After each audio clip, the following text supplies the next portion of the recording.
Hello YouTube, welcome back to my channel. It has been a hot minute since I have posted a video on here. It has been a crazy summer. If you follow me on Instagram, you've seen that I've just been doing like a million things this summer and just haven't really had a whole lot of free time. But I'm back and I am ready to get working on some new YouTube videos. This video today, I'm talking about 4 things-ish that you can do to get started on your debt-free journey. I've been wanting to make this video for a long time, but it's kind of been overwhelming for me to think about. Like, I don't even know. It is hard. Debt-free journeys are hard. Getting yourself financially stable is hard. And wrapping it all up into one short video for the internet is hard.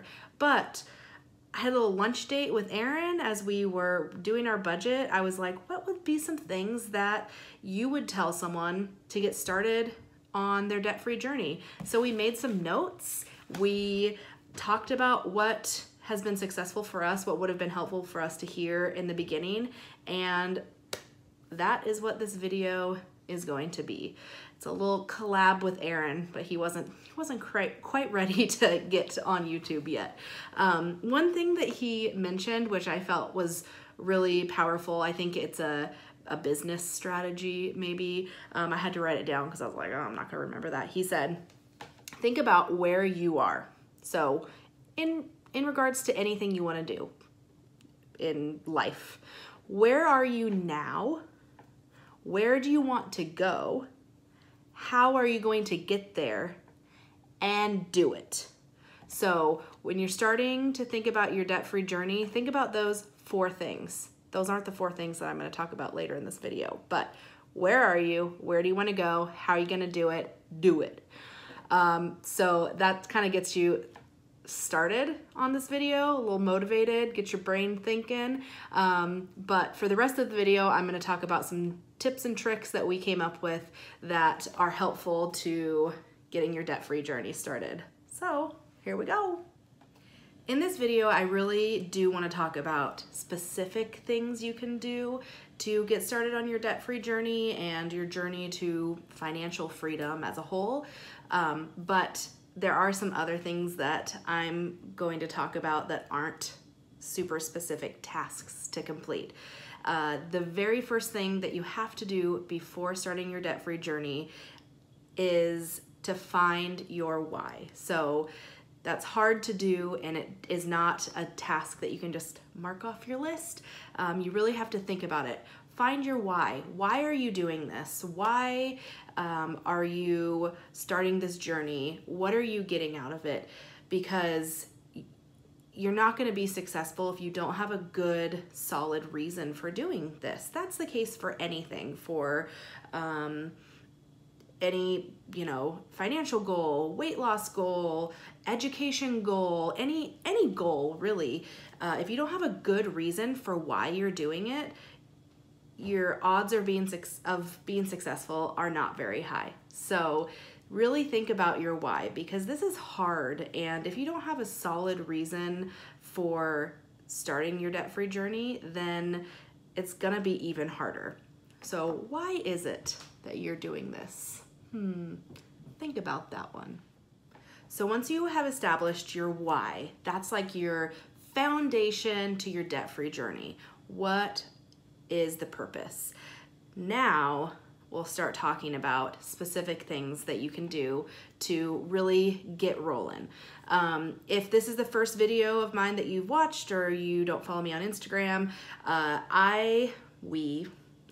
we, my husband and I, follow Dave Ramsey's principles. So I'm gonna start out by saying that is not the only way to do things, but it's what we have found successful for us. They're the principles that I believe in and feel like are really how people can become financially successful and independent. With that being said, I haven't looked that deeply into other financial programs because this is the first thing we found that worked for us. So take that and as we go along, because there are lots of other things out there that might be successful for you. But for us, Dave Ramsey, all the way. So all of what I'm going to talk about today is based on Dave Ramsey's principles. First and foremost, what I always tell people when starting their debt-free journey is to read The Total Money Makeover, which I just happen to have right here. Old copy because you know what? Hashtag budget. I don't have money for the new book. Probably the same information. This has helped us so much. So it's a really easy read. I highly suggest anyone wanting to start their debt-free journey read this book because it goes over everything from baby step 1 to baby step 7 and how to do everything in between. There's all kinds of little worksheets or templates to help you get started. So read this. If you don't have the money to buy a new book, go to the library. This one's from Goodwill. Heyo, $4.99 at Goodwill. And I got it on Green Tag Day, so 50% off. Or I think you can find it on YouTube, the audio version. Anyways, so don't let the buying a new book scare you away. Read The Total Money Makeover. Also, if you have the money and the time, Financial Peace University is another Dave Ramsey program that is 9 weeks. You can do it at home or at a location with other people that really goes over all the principles a little bit deeper than the book. There's lots of conversation and worksheets and group work that you can do to start your debt-free journey as well. We did Financial Peace University a year into our debt-free journey to stay motivated and keep us going. We were feeling a little bit of a lull as we were going on. So we took Financial Peace University with a couple of our friends and that helped us stay motivated. So both of those things are awesome, help you get rolling and get set up, and I think are vital to your debt-free journey. I will also start talking about other things you can do after you read the book or take the class that can get you moving as well. So Dave Ramsey uses the debt snowball method. Basically what the debt snowball is listing your debts from smallest to largest and paying them off in that order. It doesn't always make sense with interest rates and I don't know, the fastest payoff method, but the whole idea behind the debt snowball is that it's about changing our behavior, staying motivated, and really learning new financial principles. So Dave Ramsey says that if it was about math, you wouldn't be in debt in the first place. So yeah, you might end up paying a little bit more in interest rates because you're not paying off the highest interest rate first, but the debt snowball keeps you motivated because you pay off the smallest debt first. So when you pay off that first debt and you get that minimum payment back, you don't have to pay that minimum payment anymore. It keeps you motivated to keep going. It's like, wow, I actually did something. I actually accomplished something. And you can keep moving through your debt snowball. That's the whole idea behind the snowball. There are other methods, the debt avalanche, which is highest interest rate to lowest interest rate, whatever works for you. But Dave Ramsey suggests the debt snowball purely for motivation, to keep you motivated, to keep you following the plan, to have some success. Because most of us who have struggled financially haven't had a lot of financial success. So it feels really great to pay off a debt and move on to another debt and see those numbers drop. So number 3, find your why, total money makeover, debt snowball. Number 3, list your debts out from smallest to largest. Before we started our debt-free journey, we had no idea how much debt we really had. We knew generally we had this much here and this much there, but until we put it all together, we had no idea how much debt we had, which was $125,000. When we saw that number, we were flabbergasted. It was like, how did we let ourselves get to that point? And that was motivating. It was scary, disappointing, upsetting, frustrating, but it was also motivating because it was like, wow, we really cannot afford to get into any more debt. So listing out your debts and really looking at those numbers and knowing what debt you have and where it is vital to your debt-free journey. Get those numbers, list them out, look at them, memorize them, really take it in, and tell yourself that you'll never have those numbers again. So debt snowball, number 3, most important thing to do to start your debt-free journey. Finally, number 4 in our 4 ways to start your debt-free journey is start your budget. My favorite, just saying. So before we started our debt-free journey, we had no budget. We had a budget. Basically, it was a list of our bills to make sure we didn't forget the bills. But that is completely different than a zero-based budget. Now, don't be scared by the term zero-based budget. That doesn't mean you're keeping $0 in your bank account. That doesn't mean that you have no money. Zero-based budget means you are giving every dollar a name. So you are telling every single dollar that comes in where to go. That is so you don't ever question where your money went. Before we started our debt-free journey, we would get paid a week later, 3 days later, whatever, we would have no money. And we'd be like, where did all of our money go? We are pretty much making the same amount of money now as we were before we started our debt-free journey. It's changed a little bit just based on doing extra things here and there, but for the most part, it's generally the same. And we feel like we have so much more money now that we have a zero-based budget. So it's all about telling your money where to go instead of wondering where it went. So zero-based budget, super important. I'm going to give a few little steps of how to get your zero-based budget started and give you some tools, which will be down below, on how to start that. First thing for your zero-based budget is get all your bills out. Hopefully that's pretty easy. Most people know at the very least their bills. So mortgage or rent, power, water, garbage, cable, cell phone, all that, whatever. List it all out. The hard part comes when you determine how much money you need for spending. So we use cash envelopes, which I have posted about before. If you go through my YouTube channel, I have a video that goes over what our budget looks like, and I talk specifically about each of our cash envelope categories. Actually, I'll put a link for that below, learning this whole YouTube thing.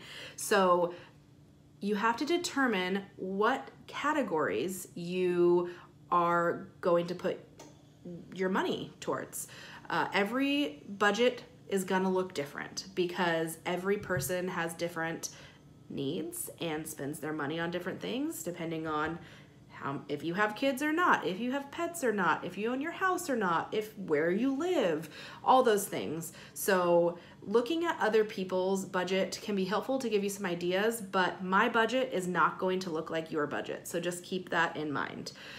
A helpful way to be able to determine what categories to make for your budget would be to look at your bank statement. If you are used to using debit cards or credit cards, look at what you're spending your money on, which can be scary at first. I know it was for me. So if you need money for clothes, I mean, everyone needs money for clothes. It's kind of a basic necessity.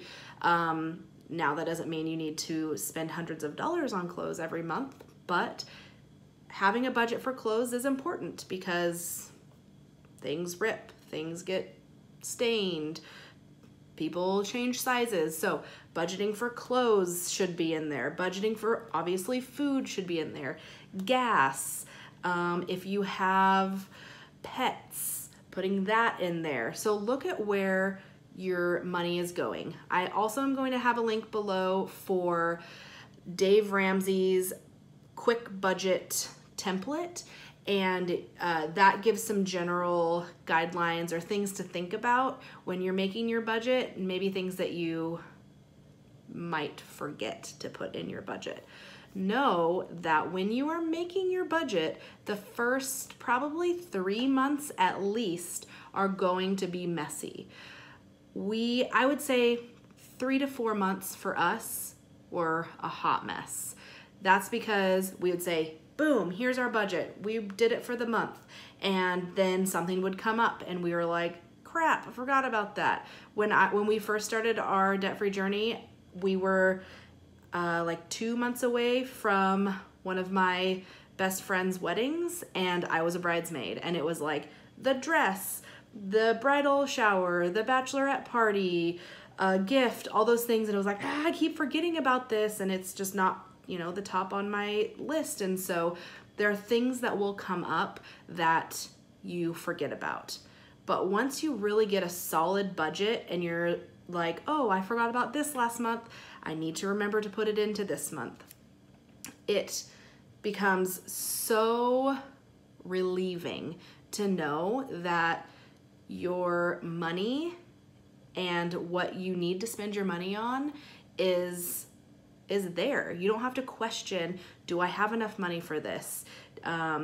Is this gonna be covered? Yeah, it takes a little bit of time to get there, but once you get there, it's like, oh, the most amazing feeling ever.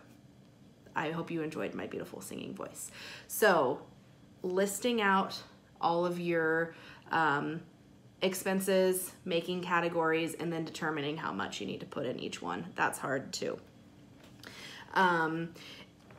Every month is different. Remember that. Every time we go over our budget, we think about what's coming up that month. How much do we have left in our cash envelopes? And how much are we gonna need coming up? So I think a lot of people get confused thinking, well, each month is gonna be different. A budget is fluid. So it can change, you can add things, you can take things out. That's the whole purpose behind doing a monthly budget, or we actually do 2 budgets a month because we get paid twice a month.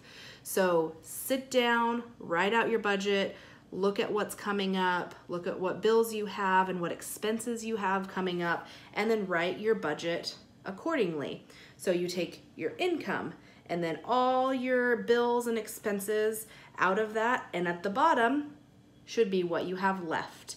Now that money should be what you put towards debt or savings or whatever baby step you're working on, which of course you'll learn about in the Total Money Makeover.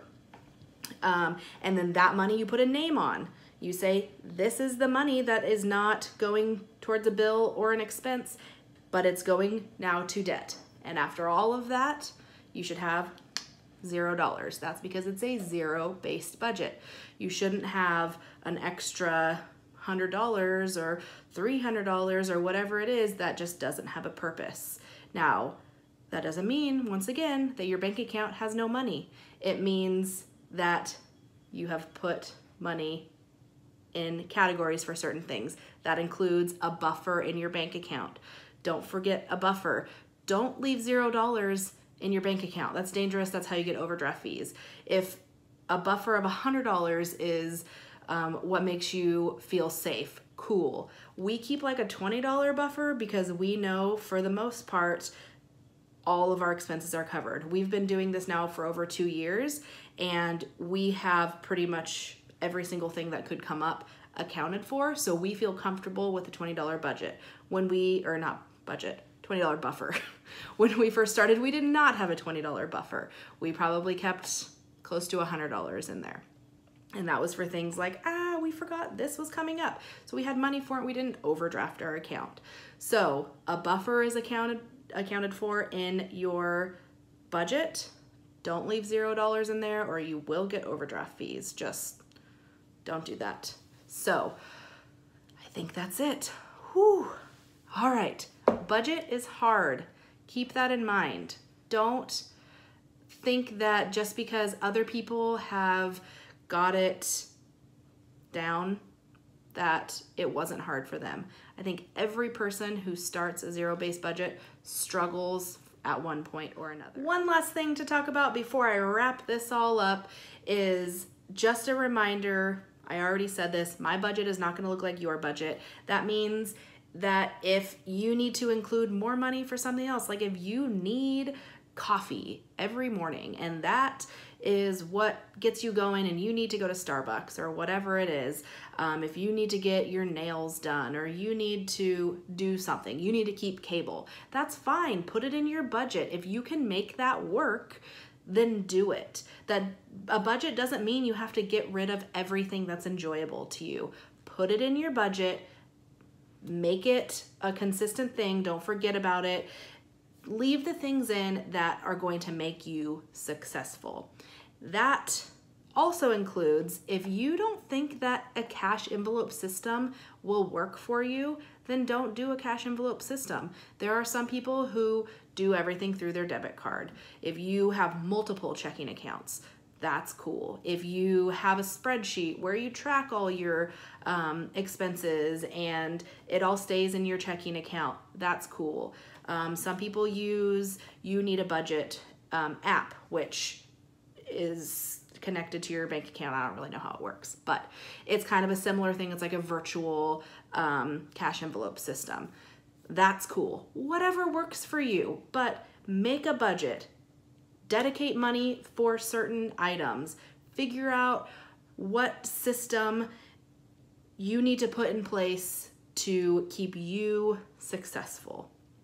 So what works for me doesn't work for you. What my budget looks like is not going to be what your budget looks like. These are just general guidelines that have been successful for us that I want to share with other people to get you started. Well, that's all I got for you. So I hope that this video was helpful in one way or another, whether you are starting your debt-free journey, trying to stay motivated, trying to save money, trying to write a budget, whatever it is. I hope it was helpful. I wish you all the luck on whatever financial journey you are working towards, and I will see you next time right here, or if you want to see me more than like once a month, hopefully I start doing this more. But you can follow me on Instagram, which is Baby Stepping to Freedom. Make sure to subscribe here, and good luck on all your adventures.